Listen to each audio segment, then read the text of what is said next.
Hello everyone, welcome back to hello scholar. Hello scholar में आप सभी का स्वागत है। इस वीडियो में हम जानेंगे गवर्नमेंट के डिसीजन के बारे में। गवर्नमेंट ने डिसाइड किया है कि अब जो हमारे पब्लिक सेक्टर बैंक्स हैं उनको प्राइवेटाइज किया जाएगा।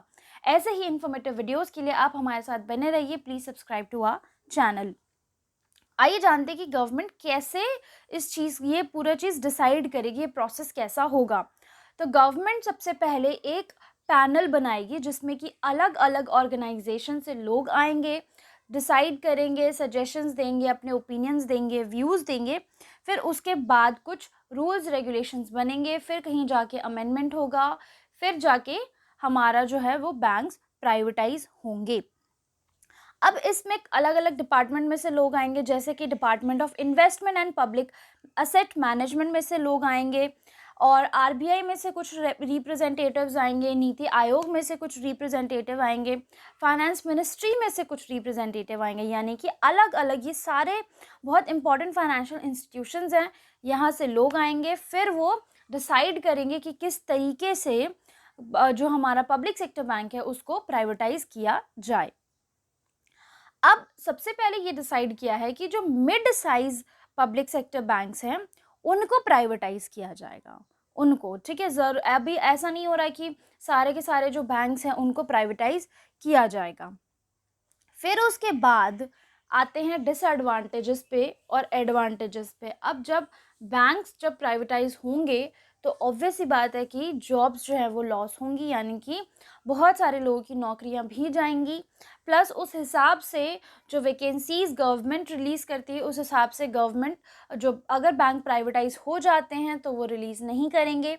अगर प्राइवेट बैंक्स जो हैं वो लेंडिंग जो है वो सिर्फ और सिर्फ उन्हीं को करेंगे, मनी जो है वो पैसा उन्हीं को लोन दिया करेंगे जो कि प्रॉफिटेबल बिजनेसेस हैं। यानी कि उनको अगर लगेगा कि इस बिज़नेस में पोटेंशियल है, ये हमें प्रॉफिट दे सकता है, हमारा यहाँ से रिटर्न फिक्स्ड है कि यहाँ से हमें जो मंथली हमारा जो लोन है वो उसका रिटर्न आता रहेगा, लोन हमारा डूब नहीं जाएगा, एनपीए नहीं बन जाएगा, तो वो वहाँ पर लोन देते हैं। बट जहाँ पर उनको लगता है कि लोन देने से नुकसान हो जाएगा बैंक का, person is not capable of repaying the loan, तब वो लोन नहीं देते हैं।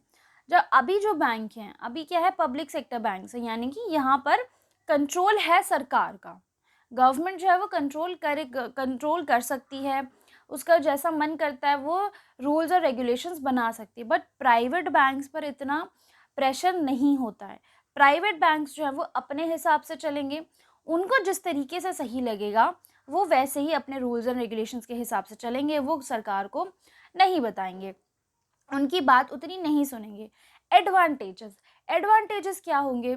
देखिए, जो छोटे छोटे बैंक्स हैं जो कि गवर्नमेंट रन बैंक्स हैं, उनमें कॉम्पिटिटिवनेस कम हो जाती है, तो उनकी एफिशिएंसी इंक्रीज़ होगी, उनकी कॉम्पिटिटिवनेस इंक्रीज़ होगी, और इससे क्या होगा कि बैंकिंग की जो क्वालिटी है इंडिया में वो भी इंक्रीज़ हो सकती है। डिसएडवांटेजेस भी हैं इस चीज़ के और एडवांटेजेस भी हैं। ऐसा ही एक डिसीजन जो है वो 2021 के बजट में लिया गया था, जब निर्मला सीतारमण जो हमारी फाइनेंस मिनिस्टर हैं, उन्होंने 2021 का जब बजट अनाउंस किया था तब उन्होंने बोला था कि हम इस चीज़ को इंट्रोड्यूस करेंगे, यानी कि हम जो पब्लिक सेक्टर बैंक्स हैं उनको प्राइवेटाइज करेंगे। बट क्योंकि बहुत ज़्यादा यूनियन बन गए थे और बहुत ज़्यादा प्रोटेस्ट हुआ था, लोग नहीं चाह रहे थे। ऑब्वियस ही बात है, जो लोग चाहते हैं, जो लोग बैंक्स में काम करते हैं, वो लोग कभी नहीं चाहेंगे कि जो बैंक है वो प्राइवेटाइज हों, क्योंकि इट इज़ फॉर श्योर कि जो इंसेंटिव्स और पर्क्स बैंक हमें देता है, जो पब्लिक सेक्टर बैंक्स हमें देते हैं, वो प्राइवेट सेक्टर बैंक्स या फिर आप कह सकते हो कि प्राइवेट बैंक्स हमें नहीं दे पाएंगे। So that's all for this video. आपका क्या ओपिनियन है कि जो बैंक्स हैं उनको प्राइवेटाइज होना चाहिए या फिर पब्लिक सेक्टर बैंक्स ही रहने चाहिए? So I hope you guys liked the video. Kindly like, share, comment and subscribe to our channel. Join our Telegram channel for the latest job vacancy updates, current affair PDFs and exam related content. Thank you everyone.